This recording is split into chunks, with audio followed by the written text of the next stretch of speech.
afternoon, Dwells. I'm Candace Higgins.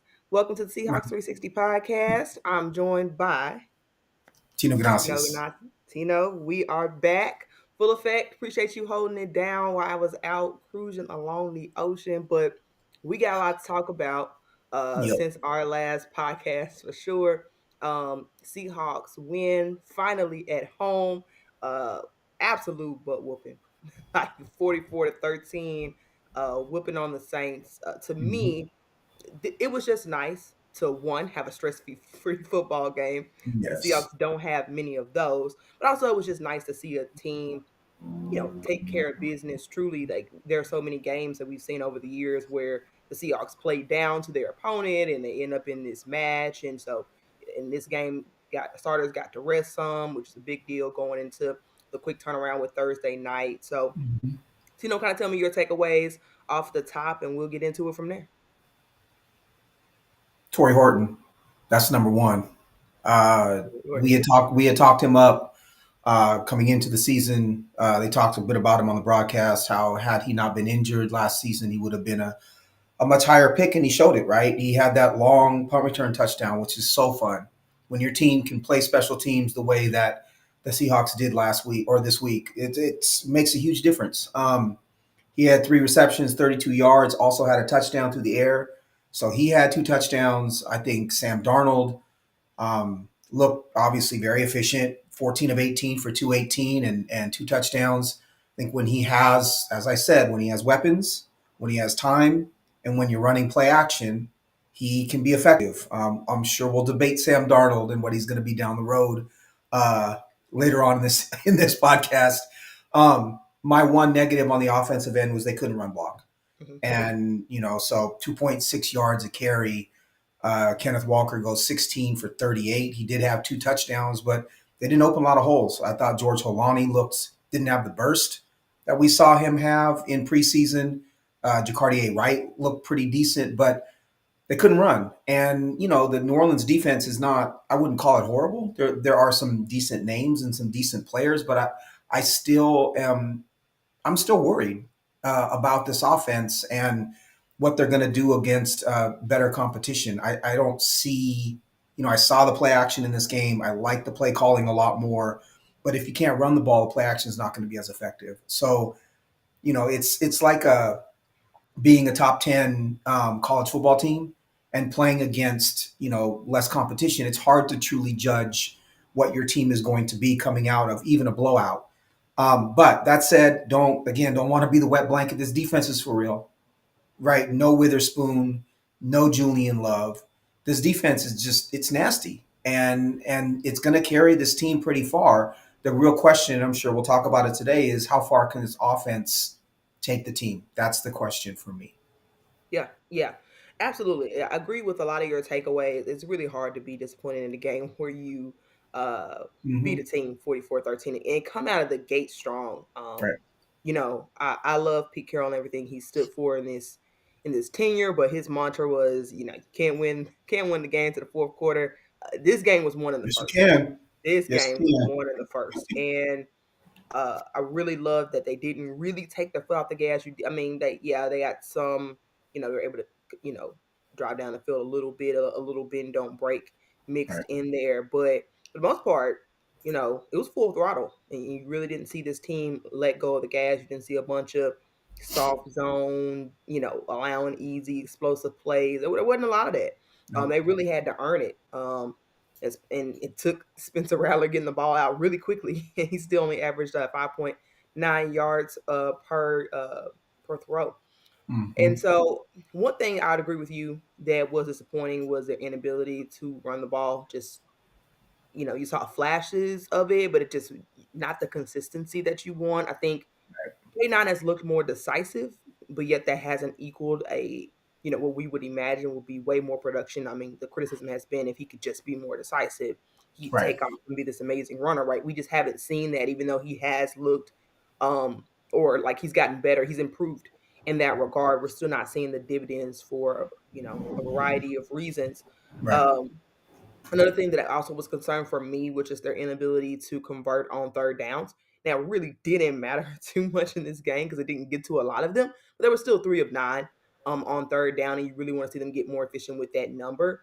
Mhm. We'll talk about this more as we get into the matchup, looking ahead to the Arizona Cardinals. But I think those two stats are going to make a big difference because the Cardinals do have a good defensive line. And so, while the Saints weren't able to threaten the Seahawks really anyway, um, I think it is still notable though, despite my concerns about third down, despite the run game issues that we experienced, that they were able to be this dominant because the 49ers were not this dominant when they played the Saints, and the Cardinals were not this dominant when they played the Saints.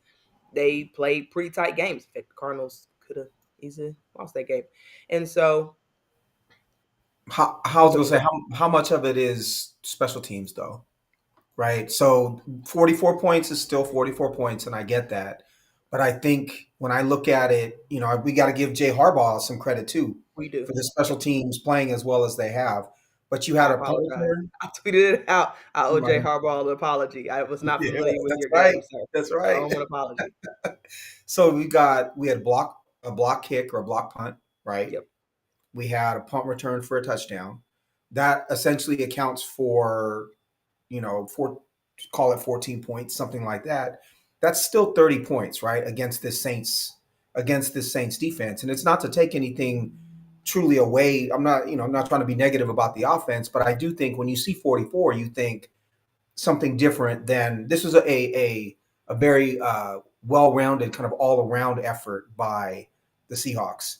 And I do think that the special teams played an enormous role in hanging 44 on New Orleans. I want to add, I didn't add it in the first bit that I said, when you have uh, Devon Witherspoon and Julian Love out, okay, and you can replace those guys with, I think Jarek Reed looked pretty good, but Darion Kendrick looked great.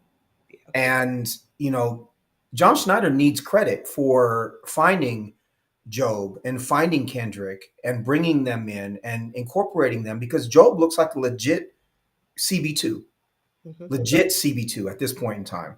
I would I prefer to agree. see him play because, again, like I said, consistency matters, right? I would prefer to see him play over Reek at this point. I don't know that they will, but I think he looks incredible and he's making plays. It's not just being able to cover and be in the right spots, but he's actually, he's a ball hawk and he Right. can catch the ball. And so, having Kendrick in your back pocket as your CB4, and if Reek continues to struggle, you have someone who can step in and play. I think Jarek Reed had some big hits in this game. Okada, for me, he can tackle, but he can't cover. And Yeah. so he's giving up plays that we may not see them give up if it was someone else. He's a sure tackler, and I think that's a positive, but that's Right. not what you want out of your safety play. You want them to be able to actually make plays. But I just thought Kendrick and Job showed up so much in this game. Yeah. And when you start to talk about the secondary, right? If Eamon Wari's able to come back and you've got Love, and I don't love Bryant, but he's okay. But you have Spoon and Joe and Kendrick, and Reek is now what, between your second and fourth corner? That's a really good, deep, talented secondary. We're not worried about, or I'm not worried about the linebackers at all.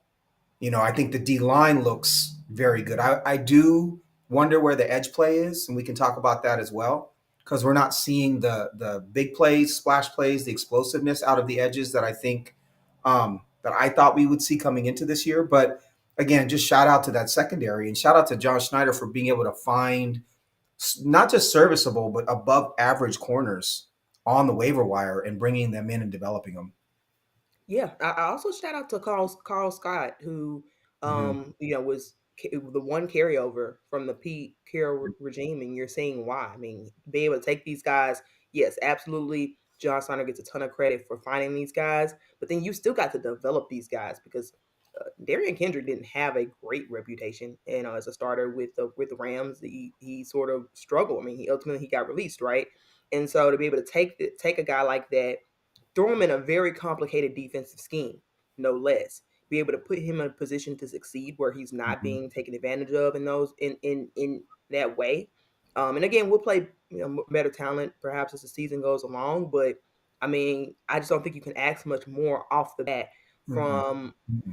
a guy who's learning the system on the fly and to be that instinctive. I mean, it really is just instincts that you're seeing, and the system I think is complementing his skill set well, because it is so natural and it's coming out so quickly.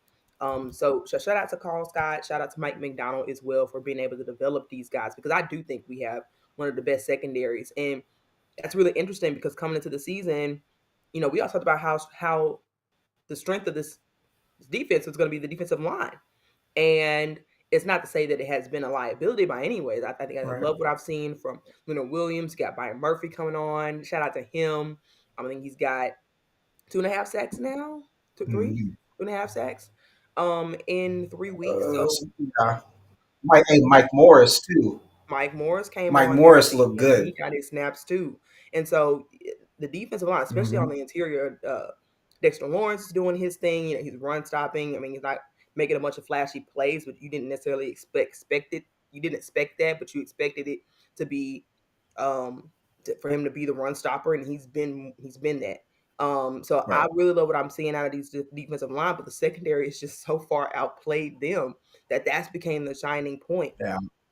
To your point about the edge play, this is actually kind of what I expected. I like what I'm seeing from Derek Hall. He's actually gotten a lot of pressures and he's been very disruptive. He has very unfortunate luck in the sense of he just can't get the sacks. Like he's getting pressure back there. He's being disruptive. Mike McDonald was pretty livid. There was a play where he was held, I think, pretty egregiously. Mike McDonald was pretty Yeah. livid about that because I think otherwise he would have gotten a sack there, in this past game. But he's got pretty high pressure rates, win rates from everything I can see. And in the film, he does flash. Boye Mafe is pretty inconsistent. But that's who I thought he was. I thought he could give you flashes. I think he can give you juice at times, but can he give it to you down in and down out? I just don't think he's that guy. I actually have a little bit more higher upside on Derek Hall, even though they're sort of opposite ends of the spectrum, where Derek Hall is more of a liability in the run game, and he flashes more in the pass game, and Boye Mafe tends to be the opposite. I'm not really sure. I mean, we're only 3 games in, so we don't need to make decisions Right. on who you're paying and who you're not paying right now. But it certainly is an Yeah. interesting decision, from that perspective. Nuosu still, um, if he's not I was washed, going he's to still ask you where you still at. coming back from the injury. Where yeah, where you at with him though? I'm at that he. I mean, I'm not going to quite say that he is washed. He's still pretty young. 28 now, right? Is that right? 28, 29. He's still 28, 29. yeah, still relatively young.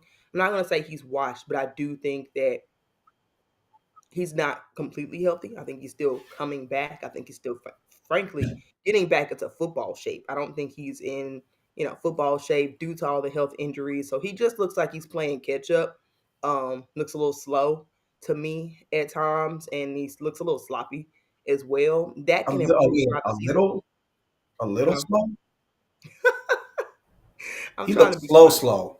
He does He look a little he slow. looks slow, slow to me. Like He looked a little to slow. me, when I see him out there, he looks like he's 10 pounds heavier than he should be on the edge, Yeah, and someone who probably can hold up a bit against the run, set the edge, but yeah. he's not a threat In the pass rush, in the no. passing game. And I wonder, he's also, if I'm not mistaken, it was knee injuries, right? That have really slowed him Mhm. down.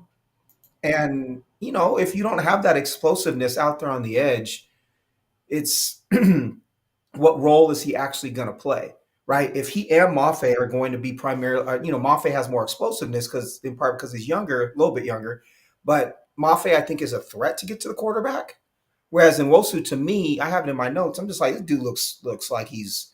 I'm not going to call him washed. I think it's unfair to call him washed, but you do Yeah, wonder if he's going to get the same explosiveness back. The one thing he is right. he's smart. He's smart and he's stout, and so he's going to set the edge. But that's not someone you. I don't know what they're paying him this year, but it's not. It's not Not nothing. a ton, yeah. It's not. That's a. I guess if he's your fourth I think edge, which is 11, basically what he is right now, yeah. then okay. But I don't. I think expecting anything else other than being a decent edge setter is unrealistic for him at this point in his career. Um, One thing about Kendrick that's interesting, he did really show up at the beginning of his career with the Rams, and they thought they had something with him for a while. He ends up getting cut. He was hurt, and then he ends up getting cut. But I wanted to see because he looks like an elite athlete out there, right? He flashes a little differently with his athleticism in the same way that Woolen does at times. Yeah, And so I looked him up, and he's what 6 feet 190, I think 6 feet 200, kind of your prototypical average size corner these days. But he was a 5-star recruit coming out in coming out of high school in South Carolina. He was the number 6 receiver and number 30 player nationally, according to 24/7 Sports, when he was coming out. So he's always been that elite athlete. He just hadn't had really produced in the way I think that people expected. And it's funny because that's still the John Schneider DNA, right? The same stuff that Pete Carroll, we used to criticize Pete Carroll for. They still look for those elite athletes. yeah, And I know pro teams will remember the 5-star recruits. Even if they don't produce in college, they still remember what they saw as those recruits. So I just thought it was funny or interesting that Kendrick, kind of his past does support what we see on the field in terms of that athleticism. I like yeah. him. I like him. I I think do. he's I don't know that I'm ready to say like I fully trust him in the way that I do trust Job, Right. but to have 4 corners who are good that's a really good place to be in this day and age. Yeah, This defense is definitively a top 5 defense at this point in time, in my opinion. I think so. I think the only thing, I mean, and frankly, this team is number one in DVOA right now. When you look at all three phases, special teams, offense, and defense, which is incredible to say, even if it's just for a week, Right. or I guess a short week. But um, one of the things that sticks out to me about this team is it could easily be, I think, the number one defense far and away, but they really do need some help on the edge. I think that's the only thing that's holding them back, frankly, from being just as dominant as that Baltimore Ravens defense was, where they're just a juggernaut against anybody, week in and week out.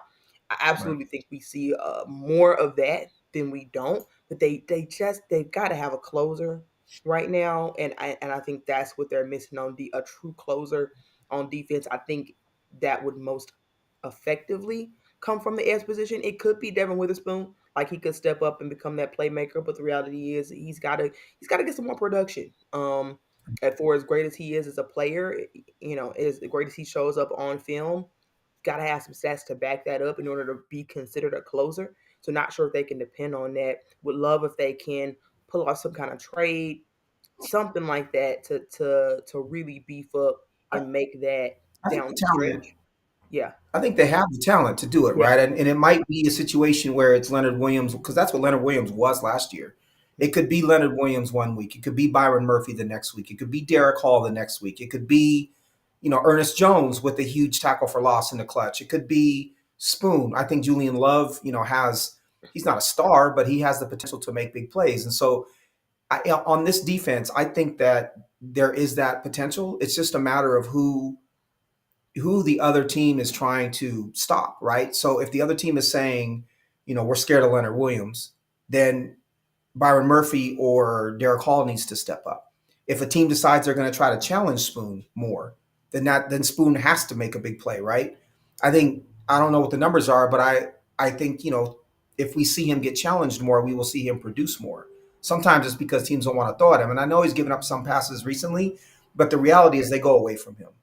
and Um, he was in the nickel spot too. I mean, that yeah, that that first week wasn't necessarily fair to him. He had practiced on the outside all training camp, so I'll cut him a little bit of a break on that. well, and how the secondary shakes out is going to be interesting as well, Mhm. right? Yeah, Because is Job? I assume Job goes outside and Spoon moves inside in a three corner set, I think unless they they keep decide they Kendrick want. in the nickel. I think they What's that? put Kendrick. I think Kendrick might stay in the nickel. They might just put Devin Witherspoon back on the outside because he was again all training camp. They wanted him on the outside this year more. They were going to play him in Maury more in the nickel and have him be Right? that big nickel. So I think between Maury and Kendrick, you probably see those guys stay in the big nickel. You see what Devin Witherspoon go outside, and I mean, does Joe take over Witherspoon's spot? I don't know, but he's making a heck of a case, man. You mean Woolen? I'm sorry. No, does Yeah. Joe take over Willen's spot? I mean, sorry. Yeah. Yep. You It'll don't be. think that's It's why? just I yeah. don't know. It's a. He's making a strong case. It's almost hard not to He is. replace. He is. We'll It's see. a. It's an embarrassment of riches, honestly, in the secondary Yeah. right now, which is didn't think I'd be saying at this point in time. I don't think it's. I think it is worth bringing up again that Mike Morris played as well as he did. I didn't realize he had made it up to 300 pounds. He was not 300 pounds when he was drafted out of Michigan, and he's at 6'6", with 6'6", 295 is what he's listed at now. And he played stout in that way, but he still had enough quickness and awareness to make plays in the running game. I just this defense is for real. When I look at this defense, I don't see a weakness, right? I see even Tyrese Knight is showing up at times. Now he's covered. What I by that I mean Ernest Jones is so good, in my opinion, that he puts Tyrese Knight in positions to where, you know, his mistakes aren't as egregious because you have Jones cleaning everything up. But you look at the D line, it's deep. You can rotate, right? You in theory have four, I'd say three above average edges or two above average edges and two average edges, and you've got an incredible secondary. This defense is going to carry them. This team will be around 500 because of this defense. Again, the question goes back to what do you think this offense is going to be? Yeah, I'm not gonna say I'm high on offense. I just think the offense will be fine. Um, I think against the Saints it looks great because the Saints are so bad. But I think they'll be fine. I don't think they'll be anything special. JSN might end up having a special year. And we'll talk Mhm. about Torrey Horton now. His ability to build on this past game that he had, I think changes the ceiling of what this offense can be, and they can go from being fine to actually potentially being good. We'll see how that happens. We'll see how that looks. We'll see um, if this offensive line can continue to keep Sam Darnold clean when they face tougher defensive lines. We'll see what that looks like. That's still a question mark in my mind. But if they can continue to keep Darnold clean, and if Torrey Horton really does become a weapon, then this offense can be good. I still look at the schedule the more and more at other opponents, and I know you were high on Michael Penix and the Falcons, and you were high on Cam Ward and the Still am. Titans, Hey, and still am. It's 1 week. Still am. 1 week. Still am. it's been a rough go so They're far two early and on one. for Hey, those they're two and guys. one. They're 2-1, and playing them in Atlanta is completely different than playing them outside of Atlanta. We've And actually we're played pretty going well in Atlanta. and we're going to Atlanta for that game. We've played it pretty well in Atlanta actually No, recently. but I'm saying Atlanta this year and Penix in Atlanta is a different quarterback. I got Penix as my backup quarterback in fantasy. I gotta Yeah, tell I you, I know. don't want to hear that. Hey, I really I had him don't. too. Hey, I had him too, and I had Burrow get hurt, and I started him this week. I get it. He did not look good, but I'm telling I you don't right want now, to hear that. I've watched I watched a lot of his Indiana games watching the Big Ten, and I watched every one of his UW games. And I know it's college, but I'm telling you, the dude is for real. He had a bad game, and he was rattled in this game. That's He not who he definitely is. had a bad game, But and that's it's not who not he just is, one game. though. Cam Ward struggled all year. So anyway, Tim, I'm saying those guys don't scare me. I'm not scared. I was never scared. I'm but definitely neither not does Sam scared. Darnold. But neither does Sam Darnold to everybody else, right? I mean, maybe, but Sam Donald looks right now a lot better than those guys at this point. And we'll see when we get closer to those games in the schedule. But Not when he doesn't have a functioning running game, and not when the offensive line can't block. he didn't have a If the functioning running offensive line game. can't block and the play action isn't working, Sam Darnold is bad.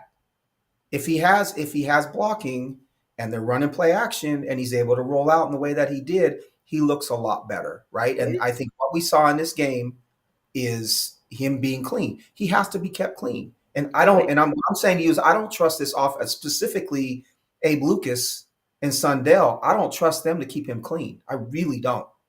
I actually Anthony Bradford was a far bigger problem last game.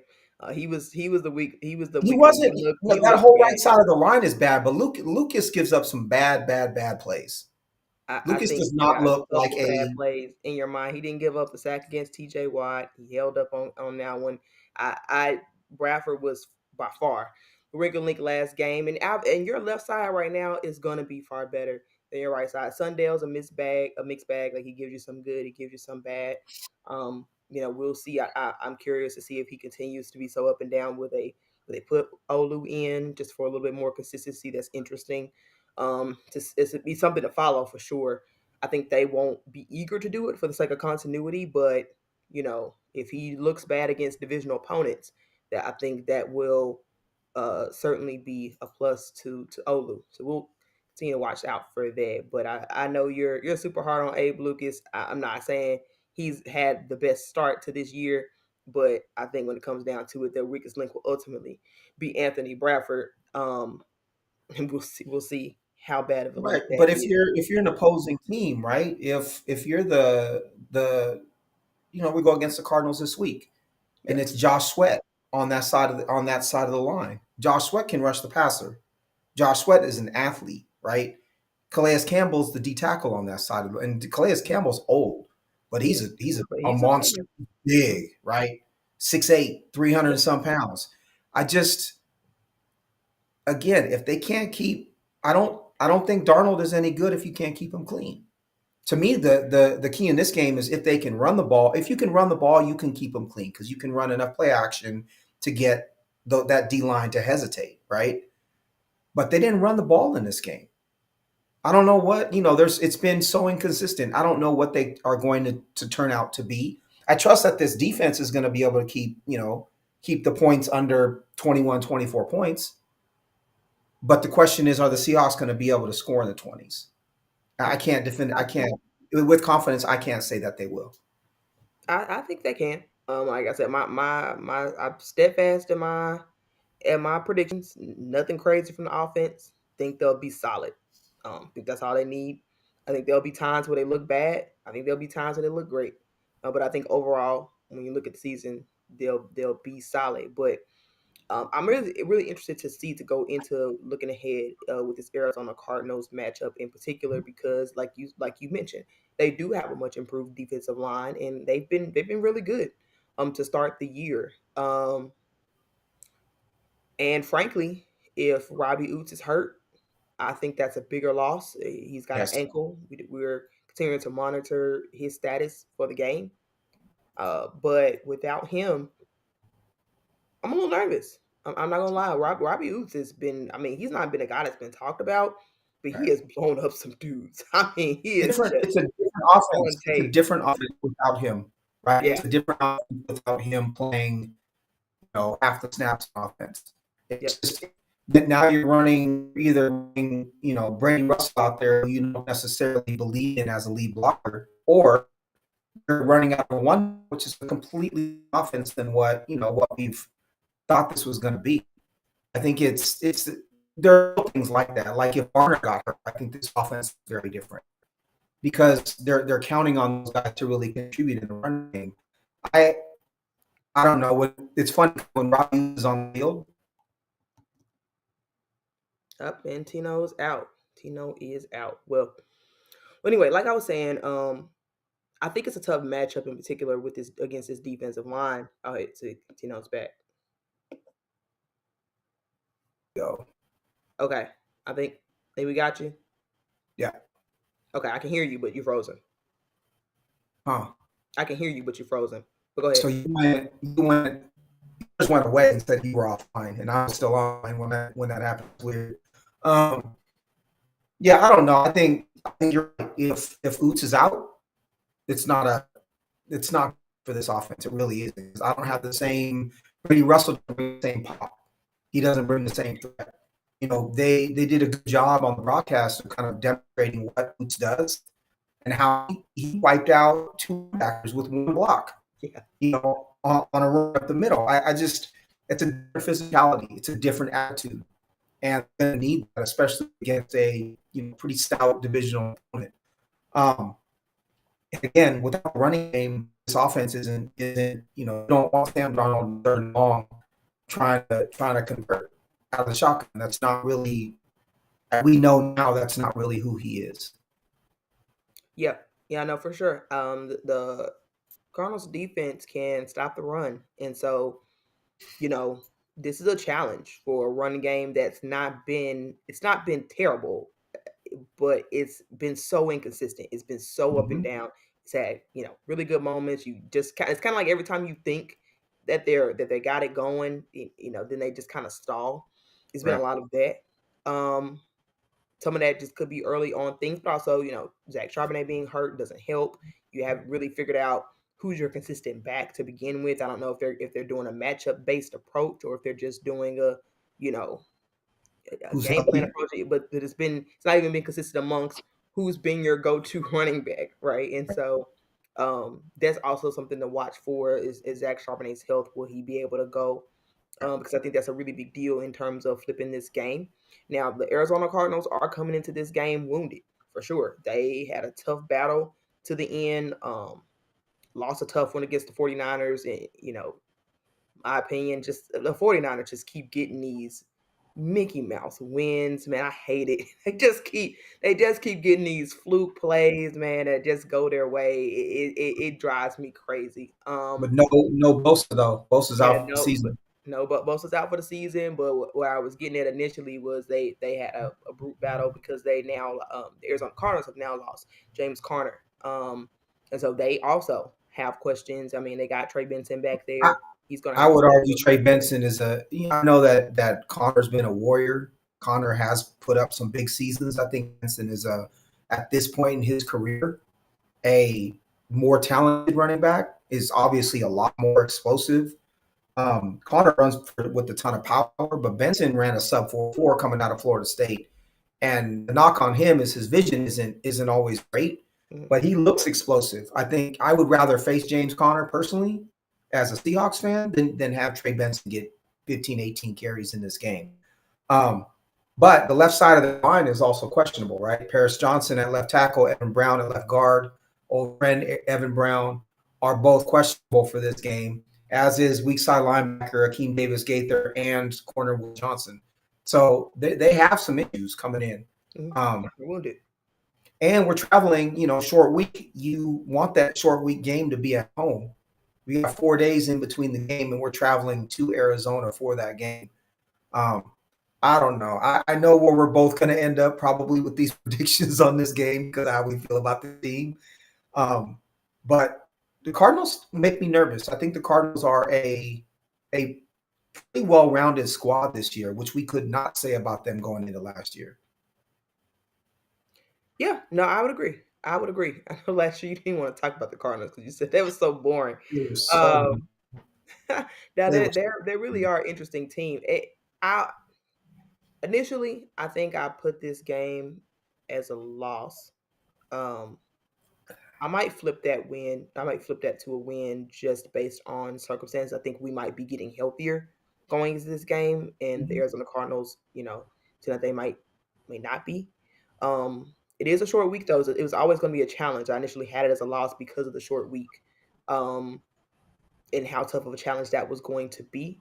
Mhm. I think Zach Charbonnet playing in this game ultimately could be the difference to me between a winner or a loss. Like if Zach Charbonnet plays, I have a lot more confidence in this team's ability to pull out a win. If not, you know, then I'm be scared about my prediction for sure. Right. But I agree with you in the sense that if there's a game that they could lose to the Cardinals, they've whooped the Cardinals for years now. Swept them 3 years in a row, if I'm not mistaken. But if there was a game that the Cardinals could bounce back and end that streak, I would point to this one for sure. Right. It won't surprise me if they lose, but I'm gonna flip my own initial prediction. Go a little bit off momentum and vibes here, which could be silly going into going into the Cardinals, Arizona. It's weird stuff happens in that stadium, Mhm. man. But And on Thursday nights, right? yeah, weird stuff happens. I don't really know what to truly expect, but I'm gonna be optimistic here, um, and say they keep the ball rolling. I I'm gonna think go. for me the again it's a similar refrain as the other games, but to me it's can the running game get going? And because we can't expect a block kick and a punt return for a touchdown in this game. That's Mhm, those things that when they do happen, they're great, but you can't expect them to happen. What you want to expect that you don't make any mistakes on special teams, right? And so if we take the special teams away, when I look at this matchup, I think your point about Charbonnet is really important because if you have two different styles of running backs where you have two probably different sets of play calls mhm, based on that style, and potentially don't have Robbie Oots. If you do, it's at a kind of a lesser ability or lesser health than you have had. it's really going to be, can Clay Kubiak figure out quickly what's going to work against this kind of revamped Cardinals defense? Is it more of an outside zone power game with Charbonnet? Is it running some of the quick stuff that they have been with Walker? Right?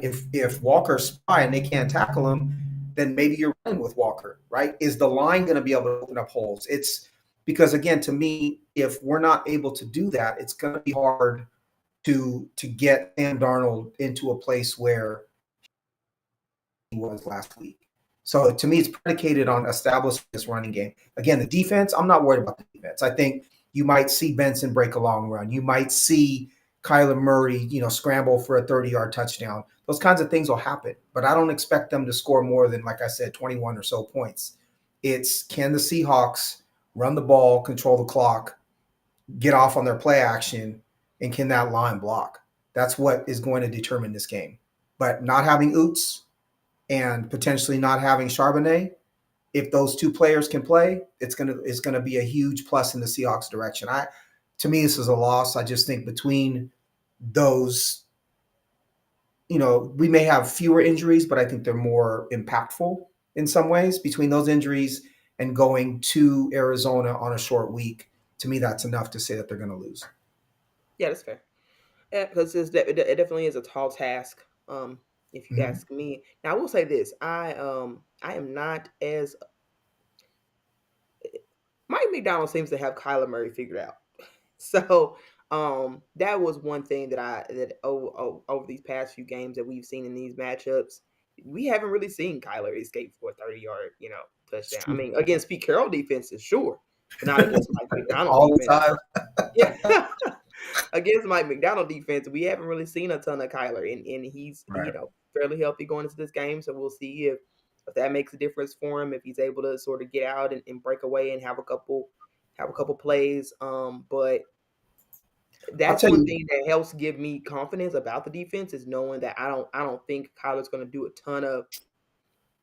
I don't think he's going to be able to be his self and have his true, his wild card. Like I don't think that'll be a factor necessarily in this game. Now he could go out and prove me wrong, but he hasn't proven to this point against the Mike McDonald defense. So I'm gonna stand on that.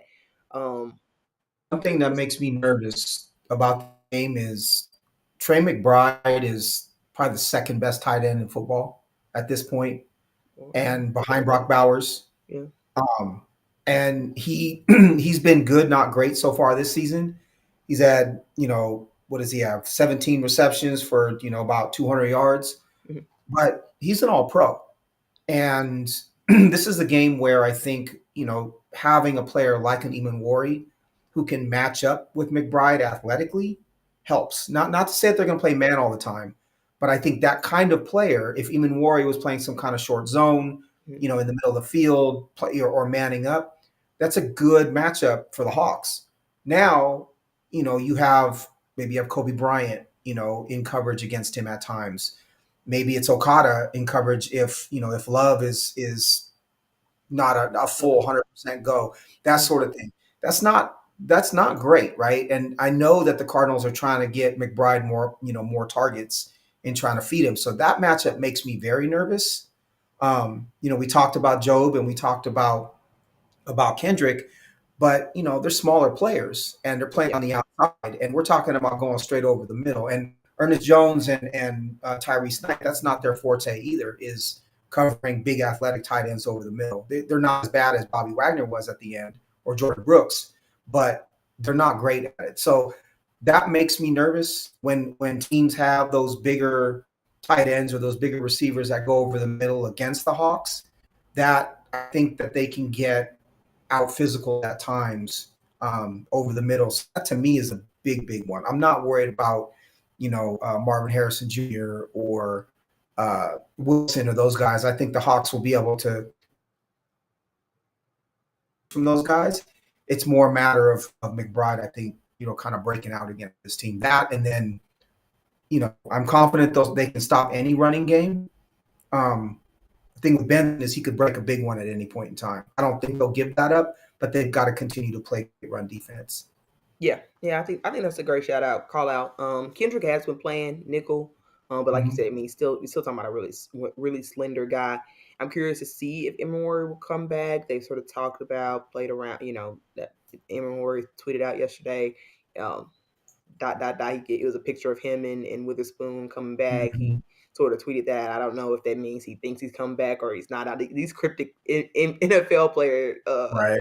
tweets are hard to make out. So I don't really know what to make of it. But it would be a great game for him to come back to handle that matchup. To your point. When you think about it, right? Like you're in a division with Kittle, you're in a division with McBride. That's arguably two of the top five tight ends in football, Mhm. and it was smart, to prioritize that bigger safety to be able to cover those types of guys. I think that's part of why you got him, was to be able to do that. Obviously, he can do other things. That matchup does make me nervous. I don't know. I think if this game was on a neutral field, or even if this game was, let's say it was Sunday and not a Thursday, I might pick the Seahawks. I think that, to Yeah. me, is, if I was a betting man, I would just say the travel and a short week is enough to swing it the other way. I don't think the Cardinals are necessarily a better team. To me, these are both teams that are 8-9, 9-8 at the end of the season, Mhm. provided there aren't crazy injuries. But that's enough to swing me, is just those that one factor of having to travel on a short week. Yeah. That makes sense. You got a score prediction? For this game, off the top, I'd say 21-10 Cardinals. I got a. Like, man, you really don't like Darnold, do you? I can see it going in your head. Yeah, 10 points is wild. I'm not Hater. gonna lie I'm a to you. hater. I'm a 10 Darnold hater. points. No, I'm an Abe Lucas hater and a Darnold hater is what I am. Yeah, you are for sure, man. 10 points is wild. Um, now I do know some strange things happen in that stadium, but I'm gonna go. I'm gonna go 20-17. Somebody's gonna miss a. I mean, I feel like Myers is gonna miss a point or something. Um, so I go 20-17. I think Seahawks win, but I think it's definitely a tight game. Um, for all the stress free that we got this past Sunday. Buckle up, guys, because I think this was going to be a nail biter I either do which too. way that it goes, man. I do too. Anyway, let's go ahead and get us out of here. Tell the folks where they can find you. Haterade.com. I don't know. Tino Junior 20 on Blue Sky. The end of this week is like my Christmas in a lot of ways, because it's the end of the baseball regular season, which means you have a full season of stats to start to pull through. I'll be posting a bunch of random fantasy baseball stuff on there. Try to at least live tweet some of the Seahawks game if I can, from our Blue Sky account. Thanks to everybody who's been interacting with that. That's been a lot of fun. But yeah, as much as I can, given all the craziness going on here, personally, with moving and whatnot, I think it's you can find me there, and in my spare time, I'll try to interact as I can. All right, be sure to follow the show on Twitter at Seahawks360 Pod. We also doing live tweeting over there. That's been fun following along with these games. It's always Mhm. entertaining to live tweet those games. So anyway, follow the show. Give us a like or a follow if you have not already. Hit that subscribe button if you are listening on YouTube. In the meantime, guys, that's it. It's all the time we have for today. We're out. And as always, Go Hawks!